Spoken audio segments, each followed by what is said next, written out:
High, তোমরা সবাই কেমন আছো? আশা করি তোমরা সবাই ভালো আছো। আর এই যে নয়তারাগুলা এগুলাকে আগের ভিডিওতে রোপণ যখন করছিলাম তখন তোমাদেরকে দেখিয়েছিলাম। আর এখন দেখো ওগুলোর মধ্যে ফুলও ফুটছে, আর এই সূর্যমুখীর গাছটার মধ্যেও দেখো কি সুন্দর ফুল ফুটছে। আর আজকে হচ্ছে এই কাজিটা নিয়ে আসলাম কিছু কাটার জন্য।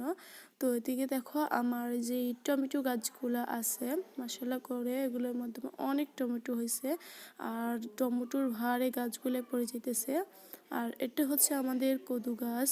আর এটা হচ্ছে এই তো আমাদের কদুগুলা, এগুলো এখনো পর্যন্ত অনেক ছোট। আর অনেকগুলো আছে যেগুলো অনেক বড় বড়, কিন্তু আজকে আমরা পারবো হচ্ছে ওই যে দেখতে পাচ্ছ এই ছোটটা।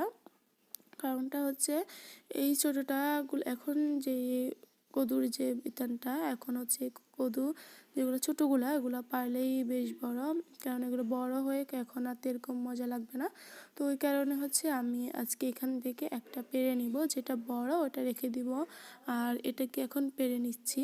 তো দেখো এটাকে আমি এখন পারবো, এটা সাইজ খুবই বড় না, মানে মেজো টাইপের। তো তোমরা প্লিজ আমার চ্যানেলটা সাবস্ক্রাইব করে দিও।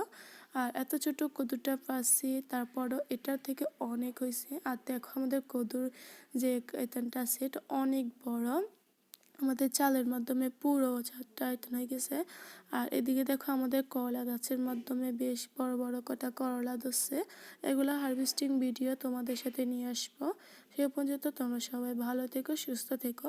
আর এদিকে দেখো আমাদের এখানে আরও অনেকগুলোই আছে, কিন্তু গাছগুলোর অবস্থা দেখো। আর এদিকে দেখো আমাদের টমেটো গাছে কিছু টমেটো ধরছে।